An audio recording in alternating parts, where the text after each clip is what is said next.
బయట తిండ్లు తినకూడదు అంటున్నాను. ఇప్పుడు ఆహారము వండిన వారే కదా, ఇప్పుడు ఆహారం తయారు చేస్తున్నారు, వారి ప్రభావం కూడా ఉంటుందా? తప్పకుండా. ఇప్పుడు టీ పొడి ఉంది, వాళ్ళు ఎవరో రైతులు కొయ్యాలి, దాన్ని చెయ్యాలి, ప్రాసెస్ చేసి ఇవ్వాలి. కానీ అలా కాదు, అది వేరు సంగతి. అది పంటలో నుండి వచ్చేది, దానికి దీనికి సంబంధం ఉండదు. ఇక్కడ వండిన వాళ్ళు వడ్డించిన వాళ్ళకే వస్తుంది ఇది.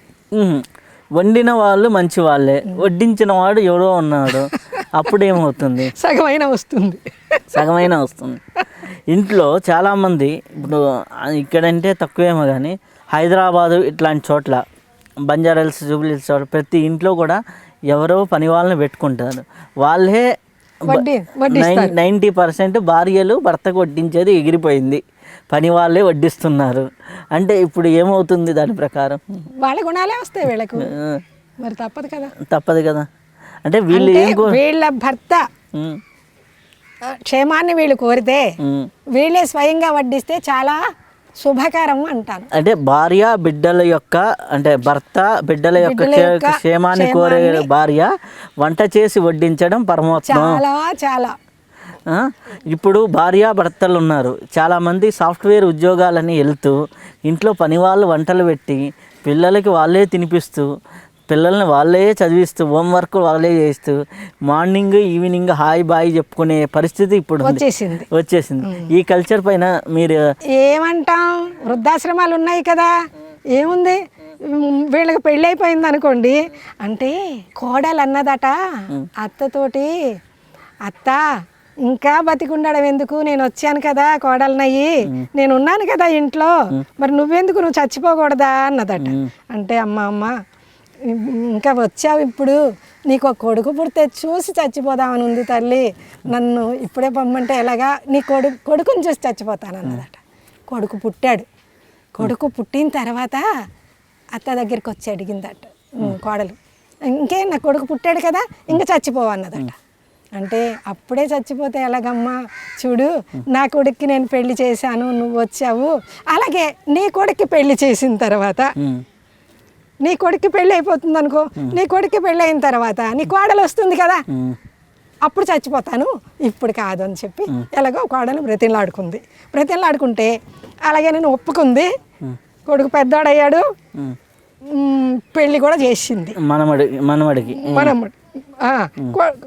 కోడలు వచ్చేస్తే అప్పుడు వచ్చిందట కోడలు, అత్త ఇప్పుడైనా చచ్చిపోవచ్చు కదా, అదిగో నాకు కూడా కోడలు వచ్చేసింది, ఇంకెందుకు నువ్వు బ్రతికుండడం, ఇంకా చచ్చిపోవన్నదట.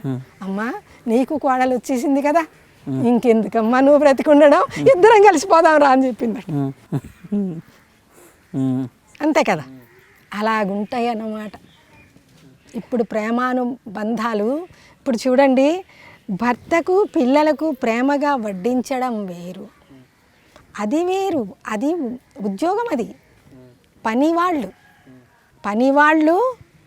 వాళ్ళు ఎప్పుడు ఇంటికి వెళ్ళిపోదామని వాళ్ళ భర్త వాళ్ళ పిల్లల మీద ఆలోచన ఉంటుంది, కానీ వీళ్ళ మీద ఉండదు కదా. వీళ్ళు ఎప్పుడు వదులుతారా, వీళ్ళు ఎప్పుడు మనల్ని వదిలేస్తే అప్పుడు తొందరగా వెళ్ళిపోదామా అని చూస్తుంటారు.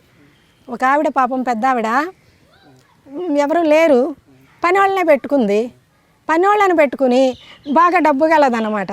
విస్తరి వేయడానికి ఒక ఆవిడ, వడ్డించడానికి ఒక ఆవిడ, విస్తరి తీసేయడానికి ఒక ఆవిడ. అంటే వాళ్ళకి వేరే అవసరాలు ఉన్నాయి, వేరే పనులు ఉంటాయి, ఆ పనులకు వాళ్ళు వెళ్ళిపోతుంటారు, వాళ్ళ పని వాళ్ళు చేసి. ఒక ఆవిడ వచ్చి విస్తరి వేసింది, వడ్డించి ఆవిడ వచ్చి వడ్డించేసింది, వాళ్ళిద్దరు వెళ్ళిపోయారు. ఇంకా కూర్చుంది పాపం పెద్ద ఆవిడ, కూర్చోలేక ఎలాగో కూర్చుంది, ఇంకా కలపలేదు, ఆవిడ తీసేసిందట. అదేంటి అలా తీసేసావు అంటే, నాకు పని ఉంది, నేను వెళ్ళిపోవాలి కదా, మరి నువ్వు ఆలస్యం చేస్తే ఎలాగా, అందుకే నేను తీసేసాను, నా పని నేను చేసేసాను. తినేంతవరకు కాచుకొని ఉండాలి. అలాగుంటాయి అన్నమాట ఉద్యోగం. మీరు బాగా ఆలోచించండి, ఒక ఆఫీస్కి వెళ్తాం, వర్క్ అయిపోయిన తర్వాత ఇంక మీరు వెళ్ళిపోవచ్చు అని వాళ్ళు చెప్పినప్పుడు వీళ్ళు వెళ్ళిపోతారు. వీళ్ళ మనసు అంతా ఎక్కడ ఉంటుంది? ఇంటి మీద ఉంటుంది. అదే విధంగా ఈ లోకానికి మనం వచ్చాం, మన మనసు ఎక్కడ ఉండాలి? మన పరమాత్మ మీద. మనం ఎక్కడ నుండి వచ్చామో అక్కడే ఉండాలి. అబ్బా, ఉద్యోగానికి పరమాత్మకి లింక్ కరెక్ట్. అది మనం పని మీద వచ్చాము ఇక్కడికి, పని అయిపోయిన తర్వాత ఇక్కడ ఉండకూడదు. ఏం పని ఇక్కడ? అయితే మన మనసు ఎక్కడ ఉండాలా?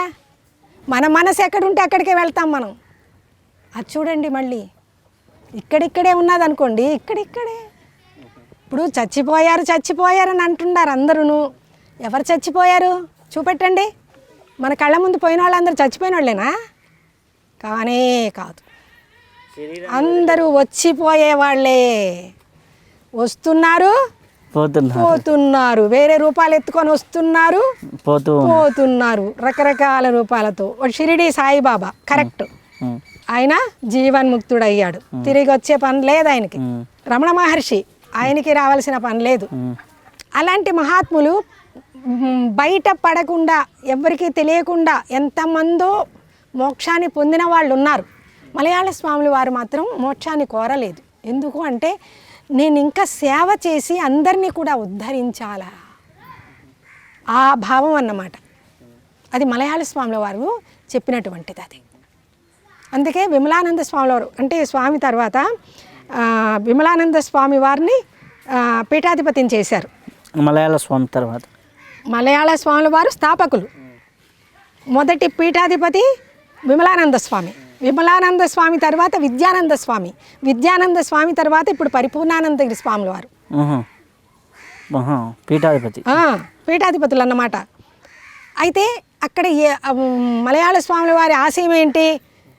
అందరినీ ఉద్ధరించాలా, అందరినీ కూడా, వీళ్ళందరూ కూడా ఉద్ధరింపబడాలా, తెలుసుకోవాలా. తెలుసుకోలేకపోతున్నారు కదా, అందుకని తెలియని వాళ్ళందరికీ కూడా తెలియజెప్పి వాళ్ళందరూ కూడా ఉద్ధరింపబడేటట్లు చేయాలా అన్న ఆశయం అన్నమాట. మలయాళ స్వాముల వారి ఆశయం అది. ఆశయాన్ని ఇప్పుడున్న స్వామీజీలు వాళ్ళు తీరుస్తున్నారు. వారు మళ్ళీ వచ్చి సేవ చేయాలనే ఉంది, కానీ మోక్షానికి వెళ్ళిపోయి అక్కడ ఉండిపోదామని లేదు. అయితే విద్యాప్రకాశానంద స్వామి వారు శిష్యులే, అంటే మలయాళ స్వాముల వారి శిష్యులే. కొంచెం ఒక స్థితికి వచ్చిన తర్వాత గురువులు వాళ్ళ సొంత ఆశ్రమాలు ఏర్పరచుకుంటారు కదా, అక్కడే ఉండిపోరు. ఇప్పుడు మీ పిల్లలు ఉన్నారు, పెద్దవాళ్ళు అయ్యారు, మీ దగ్గర ఉండిపోతారేంటి? ఉండరు. వాళ్ళు మీరే విధంగా పెళ్లి చేసుకుని పిల్లల్ని కానీ మీరే విధంగా ఉన్నారో వాళ్ళు కూడా అదే విధంగా చేస్తారు. అదేవిధంగా వీళ్ళు గురువులయ్యి శిష్యులు సంపాదించుకున్నారు, శిష్యులు వచ్చారు. ఈ శిష్యులు పెద్దవాళ్ళయ్యి వీళ్ళు తెలుసుకోగలిగి వీళ్ళు కూడా గురువులుగా వేరే ఆశ్రమాల్లో ఉంటారు.